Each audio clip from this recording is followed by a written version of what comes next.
పూజ ఒక రహస్య మందిరంలో ఉంటుంది. అన్ని వైపులా దట్టమైన చీకటి నిశ్శబ్దం. పూజ కంగారుగా అటూ ఇటూ చూస్తూ ఉంటుంది. నేను ఎక్కడికొచ్చాను? ఈ చోటింత విచిత్రంగా ఎందుకు అనిపిస్తోంది? అప్పుడే మందిరం లోపల నుంచి ఉన్నట్టుండి గట్టి గాలి వేస్తుంది.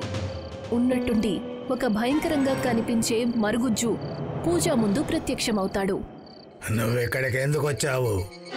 నీకు తెలియదా ఈ చోటు శపించబడిందని? పూజ ఆ భయంకరమైన గొంతు మొహం చూసి చాలా గట్టిగా అరుస్తుంది. పూజ అరుస్తూ నిద్రలేస్తుంది. తను కంగారుగా అన్ని వైపులా చూస్తుంది. అప్పుడే వాళ్లమ్మ పరిగెత్తుకుంటూ గదిలోకి వస్తుంది. ఏమైంది పూజ? నువ్వెందుకంత గట్టిగా అరిచావు? అమ్మా, నాకొక కలొచ్చింది. ఒక భయంకరమైన మందిరంలో ఉన్నాను. అక్కడొక భయంకరమైన మరుగుజ్జున్నాడు. పూజ, నిజం చెప్పు, నువ్వు ఆ దట్టమైన అడవిలో ఉన్న మందిరంలోకి వెళ్ళవా? లేదమ్మా, నేనెందుకు అక్కడికి వెళ్తాను? నాకు అలా కలొచ్చిందంతే. కొంతసేపటి తర్వాత పూజ ఆఫీస్కి వెళ్తుంది. తన మొహంలో అలసట ఇంకా దిగులు చాలా స్పష్టంగా కనిపిస్తూ ఉంటాయి. తనను చూసి తన స్నేహితులు ఆషు, ఆర్తి, ఆర్యన్ కంగారు పడతారు. ఏమైంది పూజ? నువ్వెందుకంత దిగులుగా ఉన్నావు? అంతా బానే ఉంది కదా? అవును పూజ, నువ్వు ఎప్పుడూ ఎంతో సంతోషంగా ఉంటావు.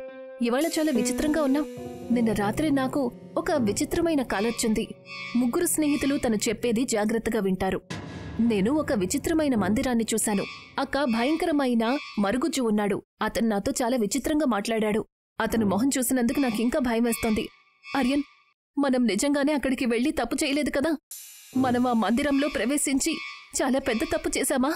ఆషు, ఇదంతా ఒట్టి కట్టు కదా. పూజ భ్రమపడుతుంది. మనం అక్కడికి ఖచ్చితంగా వెళదాం, కానీ అటువంటిదేమీ లేదు. నువ్వు అనవసరంగా భయపడుతున్నావు.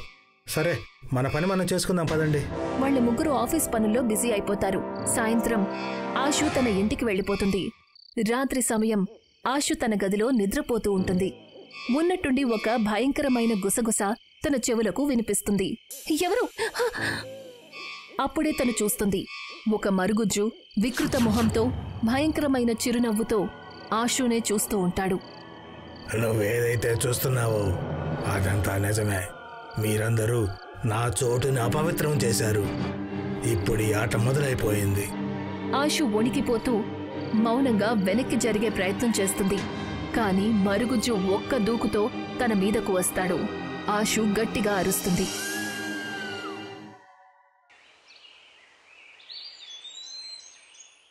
పూజ తన గదిలో ఉంటుంది. ఉన్నట్టుండి తన ఫోన్ రింగ్ అవుతుంది. ఆర్యన్ ఫోన్ చేస్తాడు. పూజ, ఆషుని నేనెవరూ చంపేశారు. యాండీ కనిపించడం లేదు. ఇదెలా సాధ్యమవుతుంది? ఆషు ఆంటీ నిన్న ఆఫీసుకు కూడా రాలేదు. పూజ, మనం వెంటనే ఏదో ఒకటి చేయాలి. ఆర్తి నా దగ్గరే ఉంది. మేము మీ ఇంటికి వస్తున్నాం. మందిరంలోకి వెళ్ళనీయకుండా అడ్డుకున్న స్వామిని మనం వెంటనే కలవాలి. గుర్తుందా? మనం అందరం అతని హెచ్చరికని ఎగతాళి చేశాం. ఇప్పుడు మనం ఆయన సాయం అడిగి తీరాలి. ఆర్యన్ ఆ మాట చెప్పి ఫోన్ కట్ చేస్తాడు. పూజ పూర్తిగా వణికిపోతుంది. అప్పుడే వాళ్లమ్మ గదిలోకి వస్తుంది. పూజ, నేను నీ మాటలన్నీ విన్నాను. నిజం చెప్పు, మీరు హిమాలయ పర్వతం దగ్గర ఉన్న ఆ ఆదివాసుల అడవిలోకి వెళ్లారా? అక్కడ శపించబడిన మందిరం ప్రసిద్ధి చెందింది.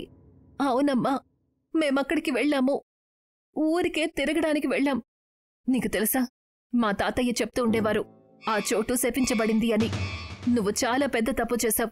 ఇప్పుడేం చేస్తావు? ఆర్యన్, ఆర్తి నా దగ్గరకు వస్తున్నారు. మేం ఆ సాధువుని కలుస్తాం. అతను మమ్మల్ని గుడిలోకి వెళ్లకుండా ఆపారు. బహుశా ఆయనే మాకు సాయం చేస్తారేమో. ఏం జరిగిందో నాకు పూర్తిగా చెప్పు.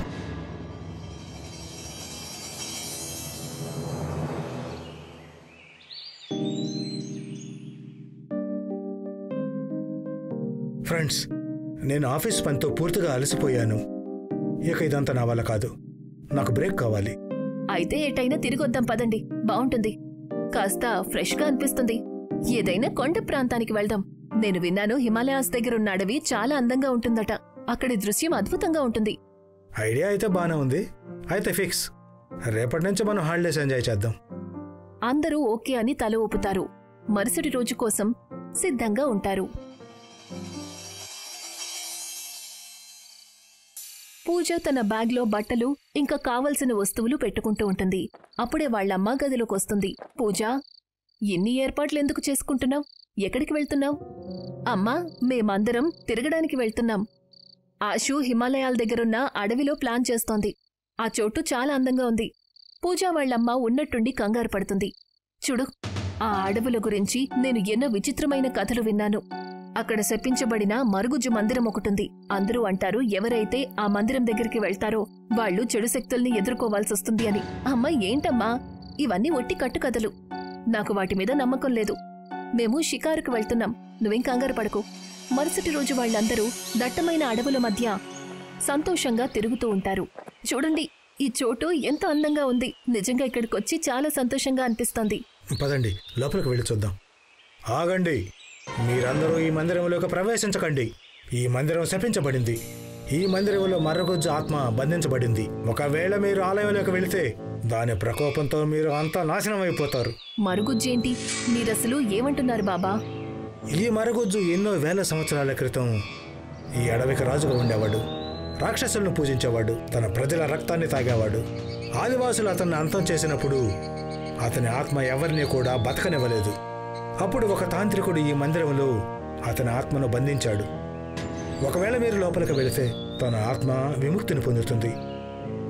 అతను మీ అందరినీ వదిలిపెట్టాడు. బాబా, మీరు భయంకరమైన కథలు చెబుతున్నారు. ఇవన్నీ కట్టుకథలు. మేము లోపలికి వెళ్తాము. స్నేహితులందరూ సాధువుని పట్టించుకోకుండా గుడి లోపలికి వెళ్తారు. మందిరంలోకి వెళ్లగానే కాసేపటి తర్వాత బయటికి వస్తారు. మీరందరూ చాలా పెద్ద తప్పు చేశారు. ఇప్పుడు అతను నిద్రలేచాడు. ఇక ఈ మరుగుజ్జు మిమ్మల్ని వెంబడిస్తాడు.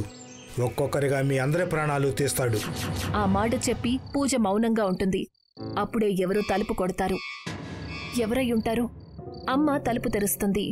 ఆర్యన్ ఇంకా ఆర్తి తలుపు దగ్గర నిలబడి ఉంటారు. పూజ, మనం వెంటనే వెళ్ళాలి. సాధువుని కలవడమే మనకున్న ఏకైక మార్గం.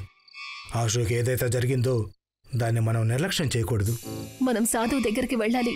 అతను మనల్ని హెచ్చరించాడు, కానీ మనం అతని మాటల్ని పట్టించుకోలేదు. ఇప్పుడు అతనే మనల్ని కాపాడగలడేమో. కొన్ని గంటల తరువాత పూజ, ఆర్యన్, ఆర్తి అడవిలో ఉన్న ఆ ప్రాచీన మందిరం దగ్గరికి వెళ్లి నిలబడతారు. అప్పుడే అక్కడికి ఆ సాధువు వస్తాడు. సాధువు వాళ్ల వైపు చూసి ఇలా అంటాడు. నేను మిమ్మల్ని హెచ్చరించాను, కానీ మీరు నా మాటను పట్టించుకోలేదు. ఇప్పుడు ఆ శక్తి విముక్తిని పొందింది. దానిని ఆపడం అనేది చాలా కష్టం. సాధు బాబా, మమ్మల్ని కాపాడండి. ఆశు ఇప్పుడు ఈ ప్రపంచంలో లేదు. ఆ యాండీ గురించి ఏమీ తెలియడం లేదు. నేను కలలో కూడా ఆ మరుగుజ్జుని చూశాను. తను నన్ను హెచ్చరించాడు. సాధువు ఎంతో గంభీరంగా, మీ స్నేహితుడు యాండీ ఈ మందిరం లోపలే ఉన్నాడు. మేమేం చేయాలి? దయచేసి చెప్పండి. ఏదైతే జరగబోతుందో దాన్ని ఆపడం చాలా కష్టం. అయినా సరే నేను మీకు సాయం చేసే ప్రయత్నం చేస్తాను. సాధువుతో పాటు పూజ, ఆర్యన్, ఆర్తి మందిరంలోకి ప్రవేశిస్తారు. వాళ్లు చూస్తారు, అక్కడ యాండీ స్పృహ లేకుండా పడుంటాడు. ఒక నల్లని నీడ విగ్రహంలో నుంచి బయటికి వస్తుంది. అది నెమ్మది నెమ్మదిగా మరుగుజ్జు ఆకారంలోకి వస్తుంది.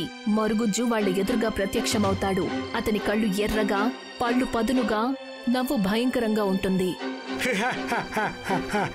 మీరందరూ నా నిద్రను పాడు చేశారు. ఇప్పుడు నేను మీ తప్పుకు శిక్షణ విధిస్తాను. మరుగుజ్జు గాలిలోకి ఎగురుతాడు. ఆర్యన్ని చంపేస్తాడు. ఆర్యన్ని చంపిన తరువాత ఆ మరుగుజ్జు ఆర్తిని చంపడానికి ముందుకు వస్తాడు. ఆర్తి భయంకరమైన అరుపు మందిరమంతా వినిపిస్తుంది.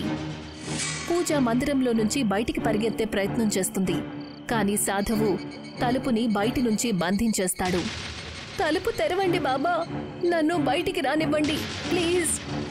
లేదు, ఇప్పుడు నువ్వు దాన్ని ఎదుర్కొని తీరాల్సిందే. నువ్వు ఏదైతే చేసావో దాని పరిణామం ఇదే. నేను దీన్ని ఆపే ప్రయత్నం చేస్తున్నాను, కానీ ఈ చెడు శక్తిని మాత్రం బయటకు రానివ్వను. పూజ అరుపులు కూడా మందిరమంతా వినిపిస్తాయి.